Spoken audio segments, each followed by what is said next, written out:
nabad dhegeystayaal meel kasta oo aad joogtaan. halkani waa Radio Dalmar stuudiyihiisii magaalada Hargeysa. Haliyahay raagiyo dumar adantiifa wali arag ii halkan noloshiyo duufaano kugu kicin. dhegeystayaal ku soo dhawaada xog waraysi gaar ah oo aan la yeelan doono mid ka mid ah aqoon-yahanada Soomaaliyeed ee da'da yar kana soo laabtay dalka Suudaan oo uu wax ku soo baranayay Cabdifataax Xawaare. Cabdifataax marka hore waan ku soo dhaweynaya. walaal sagaal Filibiin waa mahadsan tahay waana idinka mahad celinaya Radio Dalmar idaacadda Soomaalida Holland adigoo ah wakiilkeedii Soomaaliland sida martida si fiican ay ugu soo dhaweysay halkan mar labaad oo ku mahad celinaya. Cabdifataax xog waraysigeena haddii aynu guda gallo maanta oo aan filayo bulshadu Soomaaliyeed meel kasta oo ay joogto in ay xoga dheeraada ka heli doonaan. bal marka hore waxa aad noo sharaxdaa urur aad ka tirsan tahay ay hadeeri sheegaysay ururkiina magaciisa iyo waxa uu qabto iyo goorta la aasaasay faahfaahin guud naga sii. Bismillaahi Rahmaani Rahiim aad baa mahadsantahay sagal ururkayaga waxa la yiraahdaa Horn Dialogue Foundation anigu waxaan qaabilsanahay qaybta la dagaalanka tahriibka anti human trafficking department anagoo mashruucaas dhawaan wadan ka bilaabi doona waxa ururkayaga la aasaasay 2012 waxaa lagu aasaasay Denmark Copenhagen ururku wuxuu hay'addu waxay ku leedahay faracyo Nairobi Muqdisho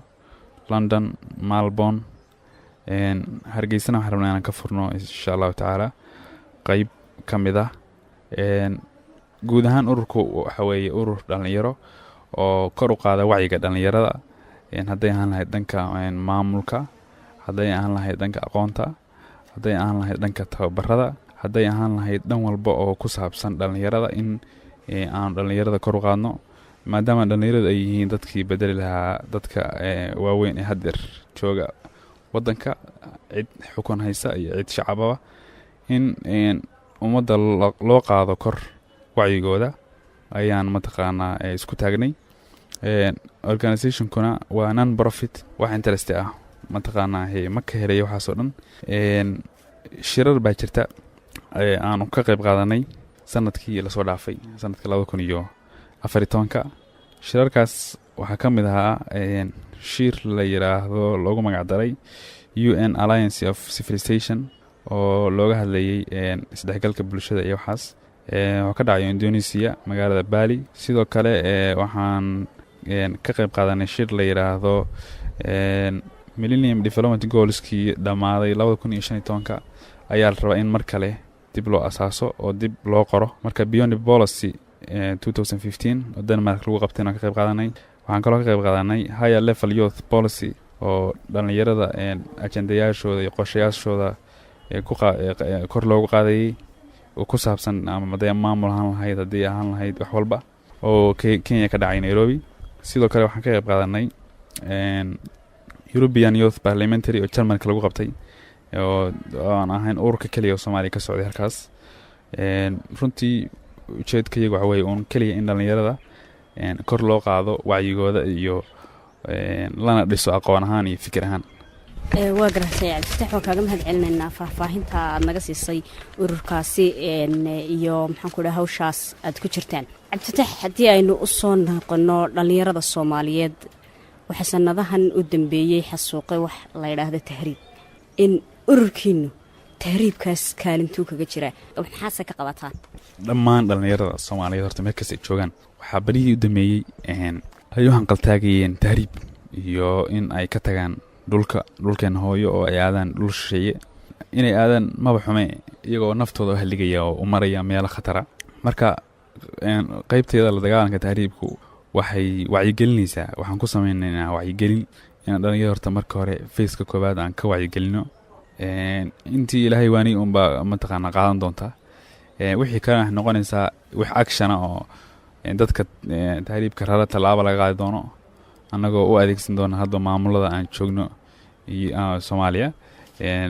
la xiriiri doona marka tahriibku runtii haddii aan bulshada fahamsiino tahriibka marka ugu horeysa qofka macna tahriib marka kelmad waxa weeye carabi ah Soomaaliduna iyo Carabiguna wax badan bay Carabi ka qaadanaa marka tahriib waa galida ama ka bixida wadan iyadoo loo marayo qaab aan sharci ahayn inaa weeye marka hore tahriibku inaa waddan aad ku geshid qaab aan sharci ahayn, sharci dara ah. tahriiba marka wuxuu noqonaya qofka tahriibaya wuxuu noqonayaa qof nafsad ahaan xanuunsan oo dhimasho ka xiga meesha uu ku nool yahay markaas, waayo waxaa u muuqanaysa nolol baa isu sawiraysa khiyaali ah oo uu jecel yahay inuu markaas isagu aado oo uu dana khaasa uu mataqaana isagu u tegayo ay ka mid tahay. xanuunkan sheegayana dee qofku inuu xanuunada caadiga ah malaariyada iyo tiifowga iyo inuu ka badqabo uun keliya maaha caafimaad, si kale qofku xanuunsan karaa, nafsad ahaan buu xanuunsan karaa, psychological waxay noqon karaan, diseases bay noqon karaan. sidoo kale waxaa jirta wax la yidhaahdo magafe oo dadka soomaalida badan ay taqaano oo ah ninka soomaalida mataqaana xaggaas ku qabsada. marka magafaha isaguna wuxuu noqonayaa qofka iibsada tahriibayaasha naftooda isagoo ka helaya dhaqaale, ka helaya xorriyadoodana u diidaya. magafaha markaa u tagtid kusii dayn maayo ilaa uu lacag ka qaado. sidoo kale waxaa jira wax la yidhaahdo magabade oo ah qofka ka ganacsada dadka tahriibayaasha ah oo meel kasta ka raadiya isagoo oo aan uba gabanayn oo si badheer ah iyagana u soo raadinaya baa ka mid a. waxaa kaloo jira wax la yidhaahdo madhaafe oo ah qofka raadiya ama baafiya qof raba inuu tahriibo isagoo lacag ka faa'iidinaya. intaan soo sheegnay waxay ahaayeen eray bixin aan u samaynay, warbixin aan soo saarayno 2014 warbixin aan soo saarayno. marka intaas waxaan filaya inay tahay fahamka guud ee marka koobaad tahriibka wuxuu yahay iyo dadka tahriibka la shaqeeya. marka intaas aan soo sheegay, tahriibe iyo magafe iyo madhaafe iyo magabade waa marka intaasi waxa weeye waa silsilad mujrimiina oo dadka ka ganacsada oo isku waafaqay inay dadka ka ganacsadaan. bal cabdifataxow waxaad bulshada yar fahansiisaayo aad u sharaxda magafaha iyo magabadaha waxaa farqiga intee laga waa u dhexeeya halkaa yar kala cadeen. magafuhu saan sheegnay, magafuhu waa ninka ugu weyn ee dadka lacagta ugu badan ay ku bixiyaan oo dadka sii daaya. magabaduhu wuxuu hoos tegayaa magafaha, marka magabaduhu wuxuu u shaqeeyaa magafaha. intaan magafaha la gaarin ninkaana gaadhsiiya magafaha. marka waa silsilad isku xiran oo magabadaha madhaafa ugu hooseeya sida ciidanku soo darajooyin ma kala ya dable laba dable macnaha waa darajo la kala gaaraya xidigle, saddex xidigle, generaal. marka waxa ugu hooseeya madhaafe, magabada ku xiga iyo magafe. marka waxaasoo dhan magafahay ka wada hoos shaqeeyaan, magafahay u shaqeeyaan. cabdifataxow waxaan jeclaan lahay oo kale inaan ku su-aalo ururkiinan Hondelo Foundation sideed ku heshaan xogahan, yaase idinka caawiya inaad xogahan heshaan? xogtaas oo dhan warbixintan aan kuu sheegay aan soo saarayno xogteeda waxay ku timi. xogta tahriibta waxaa laga helaa marka koowaad hay-adda la yidhahdo IOM oo qaabilsan socdaalka iyo waxaas tahriibta iyo qaabilsan iyo immigrationada iyo iyada mataqaana waa hay-ad caalami ah oo arrintaas isu xilsaartay. iyadaa marka laga helaa xogta ugu badan. sidoo kale xogta soomaalida waxaa laga helaa dadka soomaalida ah. tusaale ahaan waxaan la xiriirinay dadka tahriibayaasha ah, kuwa jooga libiya iyo kuwa jooga talyaaniga iyo kuwa jooga wadanka gudihiisa iyo dadka ka shaqeeya dee oo dad caan ah oo la garanayo baan u tegaynay oo macluumaadka ka soo qaadanaynay. haddii su-aal tan una sii xidhiidha aan kuu daba dhigo dhallinyarada reer Hargeysa markaan tusaale u soo qaadanayno waa kuwa ugu badan ee sanadahan ka baxa dalka una tahriibo wadamada shisheeye. waxaa jira wararka marka aan waraysanaynana soo gaadhaya in dadka tahriibaya ay gacan siiyaan qaybna ka yihiin ardayda Soomaaliyeed ee wax ka barata dalka Suudaan. maadaamaad halkaa ka timid ururkana aad la shaqayso, bal faahfaahin naga sii arrimahaas maxaa ka jira? reer Hargeysa marka tusaale u soo qaatay, laakiin horta dadka Soomaalida dhan way wada tagaan. tusaale ahaan dadka reer Hargeysa tahriibaya kulli qofku markuu uu rabo inuu tahriibo wuxuu raadinayaa macluumaad ku saabsan tahriibka, qaabkii uu u tahriibi lahaa iyo meeshuu mari lahaa iyo waxa lacag kaga bixi lahayd. intaasoo dhan wuxuu ka helayaa dad iyagu khibrad u leh ama oo ka shaqeeya majaalkii tahriibka ka shaqeeya, ama dad iyagu gudbay oo hore u tegay Yurub jooga bay ka wada xiriirayaan baraha bulshada sida Facebook oo kale ama WhatsApp-ka amba telefoon iyagoo adeegsanaya ama Fiber wax walba ahaadee. kabacdi wuxuu helayaa macluumaad ku saabsan oo qaabkii loo tegi lahaa iyo meeshii la mari lahaa iyo wax walba oo ku saabsan tahriibka. marka waxay fududaanaysaa meeshii uu mari lahaa. marka connectionkii tahriibka baa isxidhaya, waxayna fududaanaysaa inuu qofku si sahal ah uu ku tago. dadkana waa la maalgeliyaa marka uu qofku rabo inuu tahriibo, waa lagu maalgelinayaa. qof aan waxba haysan, lacag haysan baa arkaysa oo soconaya, lacagta xagee ka keenaya, see ku tegayaa. waxa weeye sababtu qof ka shaqeeya tahriibka oo Suudaan jooga ama Liibiya jooga ama jooga Ethiopia ama halkanba Hargeysa la jooga baa wuxuu ka bixinayaa lacagtii uu ugu tagi lahaa magafaha, ilaa inta magafaha lacagtiisii oo dhulka ahayd buu ka bixinayaa. iyo hadduu diyaarad mari lahaaba intaa markuu ka bixiyo wuxuu tegayaa meeshii. markuu tago magafaha gacanta u galo lacag fara badan baa laga qaadaya. marka lacagtiisii ninkii halkan fangareeyey oo kharashka geliyey, lacagtii uu geliyey 2 laabkeed iyo 3 laabkeed baa laga yaabaa inay isaga usoo laabato. tusaale ahaan dee magafaha wuxuu qaataa $1,200 buu qaataa. ninka marka magafuhu qabsadaan 4,000 baa lasoo sheegaa iyo dheeraad. marka intaasoo hoose oo dhan waxyaabaha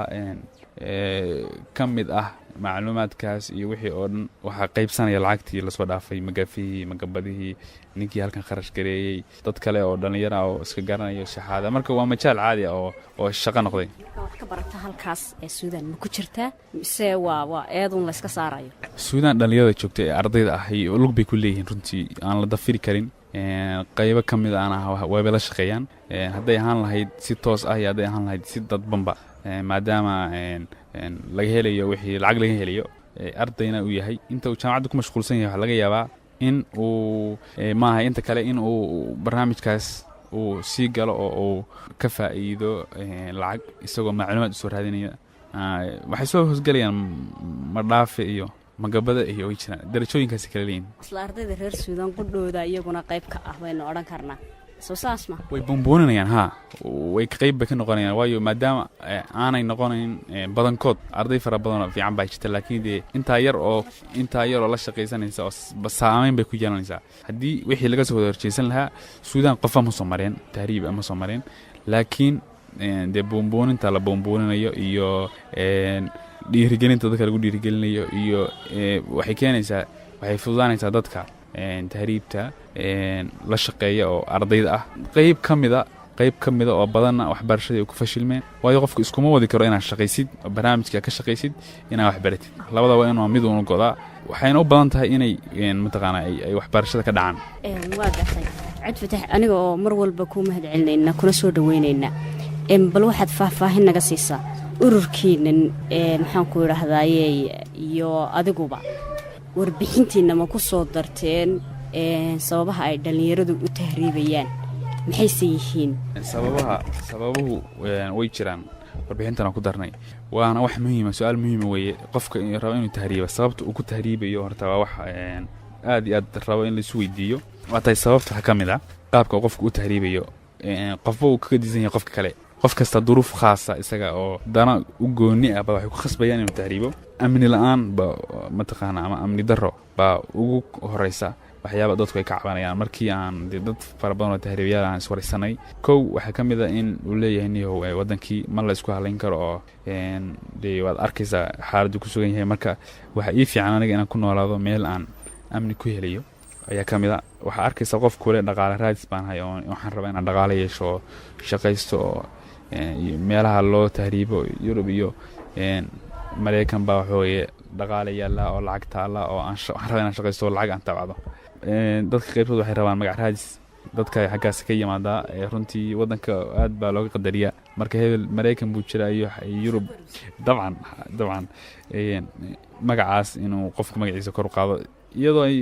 adoo waddankaaga joogo adoo magacaa kor u qaadi karaa. misana iyaga waxa u muuqata keliya in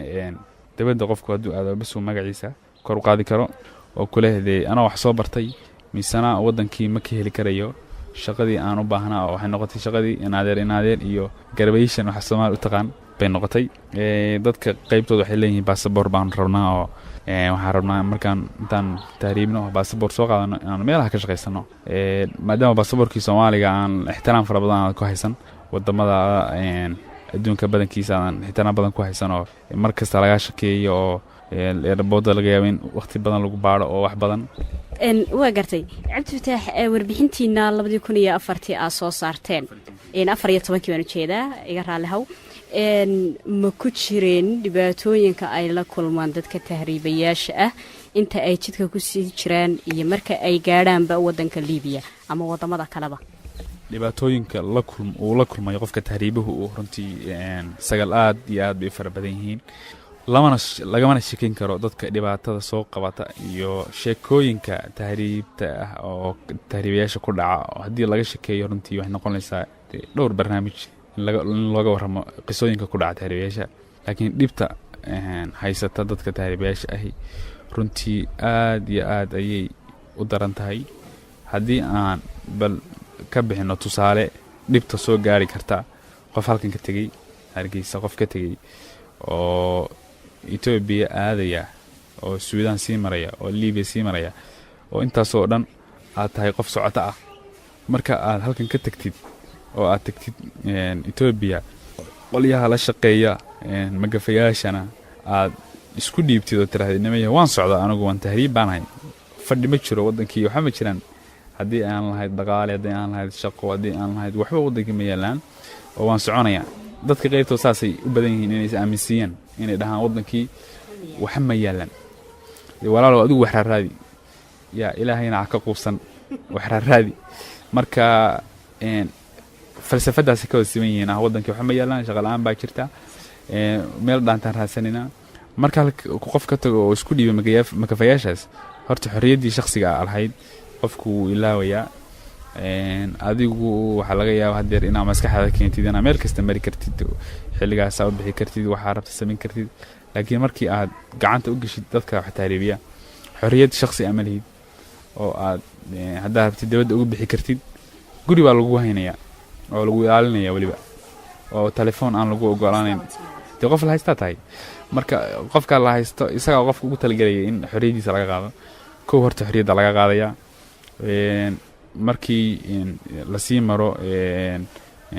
baabuurta iyo baabuur dhudhuumasha baa lagu baxayaa etoobiyana waa aragtay dhul aad u dhib badan weeye gaari laami maraya ma jiro ama waddo wanaagsan waa iska dhuumaalaysi marka raqraqda baabuurka iyo damdamtaas waxaa laga yaabaa in ay wax badan oo dhaawac kaasu gaaraan maadaama baabuurka lagu tegaya uu yahay baabuur yar oo baabuurkan cabdibilaha soomaali u taqaana uu yahay dhibtii kaasoo gaartaa way badnaanaysaa dee markii xuduudaha laga gudbayo iyo dhibteeda badan xuduudaha marka laga gudbayo waxaa dhici karta dad aadan garanayn weeye baa waddankoodii waxaa ku maraysaa si sharci darraa wixii kusoo gaara uun adaa mas-uulka ah dad waxaa jira cawaana oo xuduudaha degan oo iska hubaysan rasaas baa laga yaaba inay kugu furaan inay mar kale ku afduubtaan baa dhici karta waxaa laga yaaba inay iyagu intii ku qabsadaan lacag cadow kale gacanta gashado lacag kale bixisid oo ay kusii daayaan oo kuwo kale kusii qabsadaan laga yaaba in dad silsilad ah ay kusii qabsadaan dadka qaybtoodna way rasaaseeyaan dad fara badan baa ku dhintay 5 qof bay gaarayaan sanadka ku dhimatay oo xuduudaha dadka gudbayay suudaan haddii ay geshidna sidaas la mid ah waxaa lagu sii gudbinayaa magafayaal kale oo suudaani ah iyagaa laga yaaba inay iyana lacag kale kaa sii qaataan waa wax isku xiran hadba waxay ku xiran tahay meesha tagtid maalintaas suudaan tagtidna sidoo kale guri baa lagu xireynayaa waxaa tahay nin la haysto kadibna waxaa noqonaysaa dee telefoon laguma ogola oo dibadda laguma ogola oo magaalada laguma ogola 2 cishaa lagu haynayaa 2 cishana cuntadaada waxaaga lagu keenayaa halkaasa ku jiraysaa oo waxyaabaha ugu muhiimsan netka in lagu siiyo internet in lagu siiya dhici karta oo ay isticmaashid laakiin wax kale telefoon laguma ogola waxaa laga yaabaa in kuwan ku haysta in kuwa kale ay garanayso magaalada jooga ay iyagiina kaa dhacaan waa la kala dhacaya maogtay wixii waa lacag dadkiiba waxay noqdeen lacag la kala iibsanaya marka suudaan laga sii tegayana dee dhib la mida baa lasii marayaa oo saxarihii baa lasii marayaa aadka u dhib badnaa oo saxaraha runtii lagama sheekeyn karo dee saxaraha waxaa lagu jiri karaa 10 cisho 5 cisho 3 cisho hadba xaalad ku sugantihiin marar baa dhici karta in gaarigu uu taayirada banjariyo oo inuu ka soo baxo suudaan ama xuduudka liibiya ama xuduudka suudaan uu ka yimaado gaari kale oo taayira idiin wada waxaa laga yaaba intaas inaad joogtaan 2 cisho inaad joogtaan marka way dhib badan tahay liibiya markaa geshina kaba sii daran oo liibiyaankii u galaysaa liibiya hadda burburtay oo waddankii dad wada hubaysan mararka qaybtood baabuurku uu gidoomaa uu dhacaa dad baa ku dhinta yacni adigoo aanba saxaraha ku dhiman oo baddana ku dhiman baa waxaa laga yaabaa in gaari laftigiisa ah inuu ku dilo maya gaarigu u dhacaya waxa saaran dad ka tan badan baa saaran gaariguna waa gaari cabdibila oo xagga sare sagxad dheer looga sameeyay marka halkaas dhowr iyo 40 qof laga yaabo inay saarantiin marka culayska gaariga waxa laga yaabo in gaarigu inuu dhaco toban baa laga yaabo inay dhimato intiina badka qabta koraysa gaariga dil istaajiyo inta badka qabta koraysa waa laga soconaya qofka beenanka xurmo ma lihid la aasitaan iyo waxaas ma jirto ninkii gaariga ka dhacay suuga dhacay ninkii gaariga uu wala dhacay oo ku dhintana waa suu dhintay looma ooyaan weeye adigu waa looma ooyaan dhanka badana waa aragnayo qofku markuu badda ka gudbayo badda u dhaxaysa Afrika iyo Yurub Mediterranean-ka markuu ka gudbayo de qofku isaga mas'uuliyadiisa qaadaya isaga ana raali ka ah hadduu ku dhinto iyo hadduu ka badbaado waxa la korayaa laash aad u yar oo la neefiyey oo ka samaysan tube ka samaysan ayaa la korayaa laashkaasi markii ay neeftu ka baxdo arkaysaa oo wax la neefiyey neeftu markii ka baxdo dee bas weydin la wada tegaya xagaasaa lagu dhimanaya waxaa laga yaabaa laash bir ah in la wada koro oo laga yaabo in 100 iyo dheeraad qof la koro dusha la iska saaran yahay mawjadaha hirarka mawjadaha kugu soo kacaan baddu roob haddii uu kugu qabsado badda oo baddu kugu kacdo mararka qaarkood haddii libaax badeed uu soo weeraro libaax badeed badweyn baa ka gudbaysaa badweynta Mediterranean waa badweyn aad u weyn oo khatar ah de maahan meelahan laga kalluumaysto oo kale baddu maahan marka kulliba asii fogaatid kullama mawjadu bataan kullama awood baddu ay adkaato oo aadan laba taxakumi karin ba waxa laga yaabaa in maalin iyo ay iska sabaynayaan iyagoo doontooda aanay ka baxmaan xataa aanay taxakumi karin jihadii ay rabaan inay u socdaan waayo waxa ka awood badan mawjadihii iyo baddii waxaanay saaran yihiinna waa wax aad u yar oo maahan markab maahan wax loogu tagalay maahan dadka qaybtoodna waxay ku tagaan baa dooma looxa wax laga yaabaa inay markay socoto dhowr cisho in motoorku ka halaabo shiraacna aanay lahayn waxa laga yaabaa halka inay dhowr cisho joogaan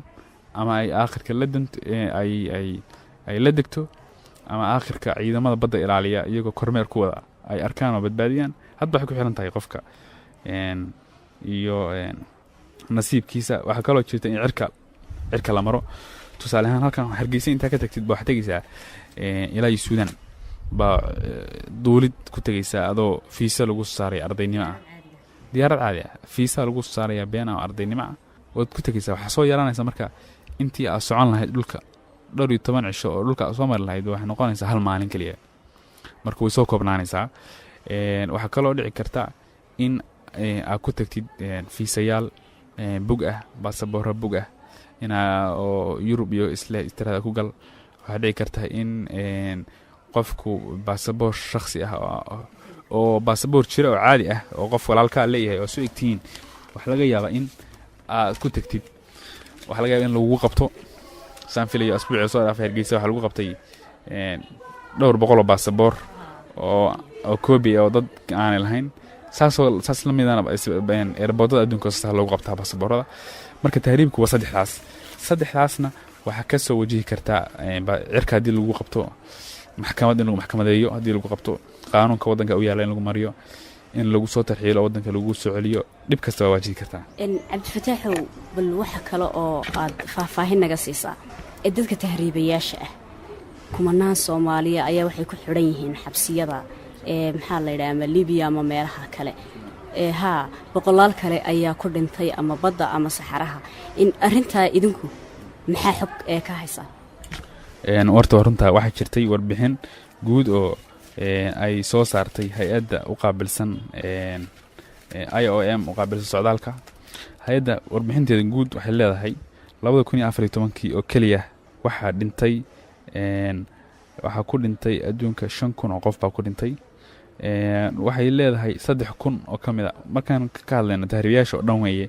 oo meel kasta oo laga tahriibo hadayaan lahayd Liibiya iyo Talyaaniga hadayaan lahayd Mexico iyo Mareykanka hadayaan lahayd Turkiga iyo xagaas Indonesia iyo meelahaas kale oo jasiiradaha laga tahriibo meel kasta oo dad raba inay sharci ku galaan weeye bahaydu waxay tiri sanadkii 2014 5,000 baa dhimatay 3,000 waxay dhaheen waxay ka gudbeen oo ku dhinteen badda u dhaxaysa Liibiya iyo Talyaaniga Mediterranean-ka haday ahaan lahayd kuwa ka tagay Liibiya oo Talyaaniga galay haday ahaan kuwa Tunis ka tagay oo Liibiya galay haday ahaan kuwa Masar intay ka tagaan ay si aad lahaayeen xagaas dhamaan badda u dhaxaysa Afrika iyo Mareykanka 3 kun baa ku dhimatay sanadkan runtii waxay kaloo hay'adu jiray 2000 ilaa 2014 14 sano 40 kun oo qof baa ku dhimatay runtii waa tiro aad u fara badan marka Soomaali ahaan la fiiriyo sanadkan 150 qof baa Soomaali ku dhimatay oo taariikh ku dhimatay haday aan lahayd kuwa Saharaha haraad ugu dhintay gaajo haday aan lahayd kuwa baabuur la dhacday haday aan lahayd kuwa badda ku dhintay si kasta adiga intaan la ognahay way intaas oo la ogyahay intii kale oo aan la ogeyn oo intay dhimatay laga socday intii la lugeysiiyay Saharaha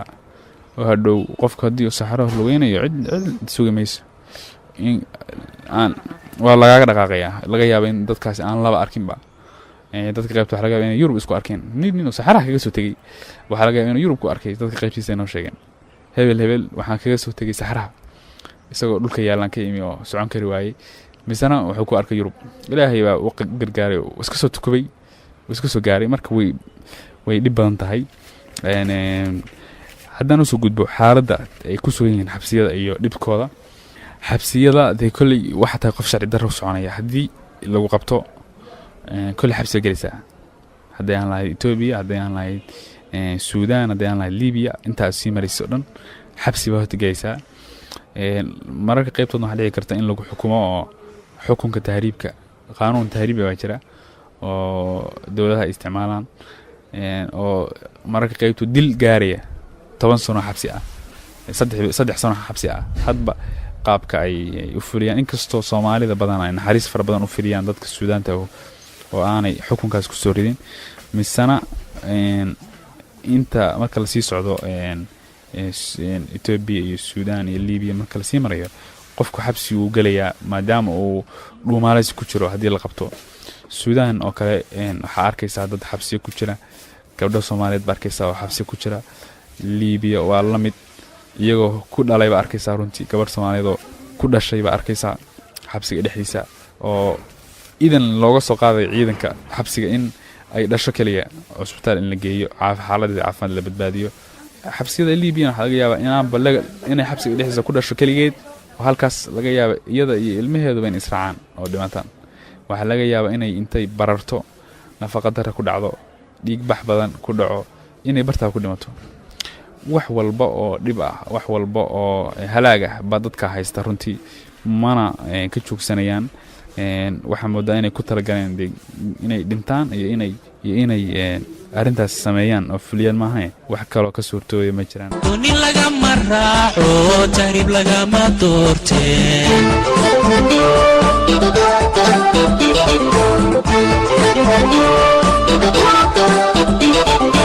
kaasina waxa uu ahaa Cabdifataax Awaare oo iigu waramayay magaalada Hargeysa tan iyo kulanti dambe dhageystayaal waa anigoo Sagaal Cabdiraxmaan Axmed Filibiina waxaan idinku dhaafayaa assalaamu calaykum waraxmatullaahi wabarakaatuh agu doorsada